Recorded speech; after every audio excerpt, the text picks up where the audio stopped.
Guys, welcome to Better Bachelor. This is Joker with a face for radio and a voice for print. Tonight we're going to talk about a study from Harvard, and it says basically the strength of a marriage depends on the husband's job status. I don't think this is anything that's too new. A lot of us knew it, but I think this is starting to change, and I think there's some surprises in here that I personally wasn't expecting. So let's go over the studies quickly, and then we'll talk a little bit more about it and why this has changed so much in the last 10 or 15 years. They go on to say, in the last few years, the global divorce rate has increased by 251.8%. For instance, an average woman from the Maldives, the country with the highest divorce rate, goes through 3 divorces before she turns 30. The statistics are heartbreaking, and the culprit behind it all has been identified by a Harvard study. Researchers studied data dating back 45 plus years, and here's what they found. To dig deep, research conducted by a Harvard professor took data from over 6,300 couples dating back to the 70s. After observing the data, it was found that even though couples argue and divorce for multiple reasons, the rate of their probability to get divorced increased by 30% when the man is employed. They also go on to say that when he's underemployed, the same statistics. And it says here also, on the contrary, a woman's lack of a job didn't lead to divorce. So this is not a huge surprise. Guys know that our main gift to the relationship is going to be finances. What's interesting, though, is how it's changing. So I'm going to read this other story again, kind of quick to get through, and then we'll talk about it. So they say, economists, men now need more than just money to be marriageable. Economists have long argued that marriage rates are lower in poorer and less well-educated areas because men in those communities aren't good financial bets. Without steady incomes, they can't reliably contribute to a household, so while women might have children with them, they won't commit to men for life. That's been the assumption anyway. Fracking booms gave 2 researchers in the economics department at the University of Maryland College Park a perfect chance to test the hypothesis. What happens when money pours into a place, enriching the men specifically and giving them good jobs? More of them will get married, right? As they discovered to their surprise, the answer is no. Melissa S. Kearney and Riley Wilson published their findings in a new paper covered by the Washington Post that concludes there's no evidence of an increase in marriage rates, and the pattern of results is consistent with positive income effects on births, but not associated increase in marriage. So when we think about this, as more money rolls in, the guys have more opportunity to become fathers, but not so much as husbands. And they've recently found it, and I think it says this in the study a little bit further, but they found that this ended around the 70s and the 80s, that going forward from 1990s through modern day, that more money, more stability, and a better income does not guarantee the guy the marriage that it used to guarantee. But interestingly enough, they're still quite desirable for fathers. Why is this? Why would a woman want to have a financially secure man become a father, but not a husband? Well, if we think about it, the laws changed in the 90s. Now there's no bad stigma attached to being divorced. It's not bad to be a single mother. I mean, they're all over the place. Some statistics, I think, are 40% never married, 45% divorced. That makes 85%.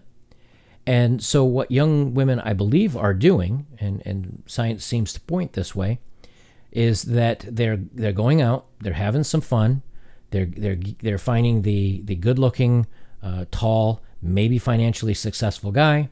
And the reason why I say tall is because that's what they all say on their profiles. I'm just going by what they say. And they're having a child. Then they get the good genetics, and then they get the good paycheck. You see, because child support, 85% of the cases, men have to pay child support. On top of that, either you have a lower income and the government will subsidize you, or you have a good enough job that you can afford someone to watch your child or have some daycare while you still go off to work. Well, why wouldn't a woman want to be married and have the additional help from a husband or having the family unit?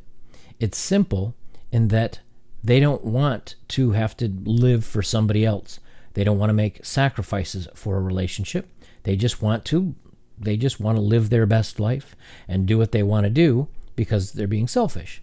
And as such, they can now have the child, have the career, have the money that they need to be a single mom, and there's no downsides. They can go back out on the dating world, and while they're still, I'd say, early 30s, late 20s, they're still desirable on the market. They're still finding guys.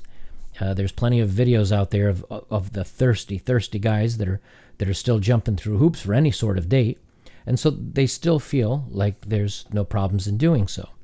Where I've seen the issue coming along is when they get to their later 30s and 40s, when all of a sudden they turn invisible and they look back, and without cementing a good relationship, without having a strong marriage to fall back upon, I think they're realizing a little too late that things are not what they're looking for, and they've been sold a false bill of goods. But guys are just not necessary so long as the finances are taken care of and she can do what she wants. Men aren't needed. Women look up to men for security. They've got the government for that. Women look up to the men for financing. They've got the government, plus they still get the financing from the guy, plus they can go out and get jobs that pay just as well as men's do, or as men get. There's just no need to be with a guy anymore. They're getting everything they want. Now, you might say in many cases, well, that's really not fair because the guys aren't getting what we want. But I will tell you this, I think we are. Because if you really put effort into it, if you did want to go out and be in the dating scene, and no, you may not be perfectly tall and handsome, but you can go out, hit the gym, right? Get a good job, have a little bit of scratch money in your pocket, and you can still do all right. Or there's the other guys that have just said, I thought this was going to be my path in life. I thought that was going to make me happy, but this isn't what I signed up for, and they're just bowing out. So all in all, I think once you kind of go through it, I think most guys are happier this way, as well as a lot of women that are happy initially this way until they get a little bit older. Let's read on a little further here. It says, though in more conservative parts of the country like Appalachia, infusions of steady jobs for men in the 1970s and 1980s led to more marriages and more children being born in wedlock, the Washington Post reports. This time, though, fracking-related wealth produced a localized baby boom. There wasn't a corresponding boom in marriages. And again, like I said, modern times have changed the rules a little bit to where men are disposable. Kearney tells the Post, there was a different response this time, and it's sobering. The commitment to childbearing with marriage in the 70s and 80s is just no longer there. The decline in marriage rates in the working class has been going on for long enough now that in 2012, the New York Times printed a column titled Marriages for Rich People. It concludes rich men are marrying rich women, creating doubly rich households for them and their children, and the poor ones are staying poor and alone. 40% of all babies are now born to single moms or unmarried partners. That can be rough on families for numerous reasons. Pooling resources can make many aspects of life easier, from affording a home to being involved at school. Coupling also helps people stay healthier and live longer, especially men. And that's usually because marriage keeps guys from being crazy and doing silly things. Because like riding motorcycle and going skydiving and, having fun. They continue on. Staying single can be a better bet for women, though many of whom appreciate having a more flexibility in terms of how to structure their personal lives than they did several decades ago. Sociology professor Pepper Schwartz writes, women now have choices that allow them to customize the arc of their lives, and some of them find that it's best for them to put marriage aside. Husbands who are non-working, non-involved, she points out, can be useless. Schwartz concludes that now they generally have economic and cultural freedom, women no longer are willing to settle. While most women still want marriage, they don't want it at just one price, or just any price. They don't want it if it scuttles their dreams. As I said before, they want it all. They want the children, and the career, and the money, and the freedom, and the ability to go out and do whatever they want without making any sacrifices. And the way the system is structured today, they can do that. So they go on to talk a little bit about some TV shows that kind of address this as well. So we can see here, guys, that we've become the disposable heroes. We think we're going out having fun. We may date a girl for a short period of time or even a longer period of time. And when she finally decides it's time to have kids, we know the story is there. And guys usually are left on the curb holding an empty wallet. And the women kind of have everything that they want now. And even if they don't get everything from the guy, they've got the government's support. Men are no longer needed for any of this. Now, if you think of what men get out of a relationship, and specifically, what do men get out of a relationship exclusively? There's only one thing, right? The cherry pie, the Scooby snacks, right? The one thing that every guy likes is now gone. To some degree. I mean, with the way society is structured now, you can actually go out and get that without having to commit to a relationship. So for many men, this works out very well for them.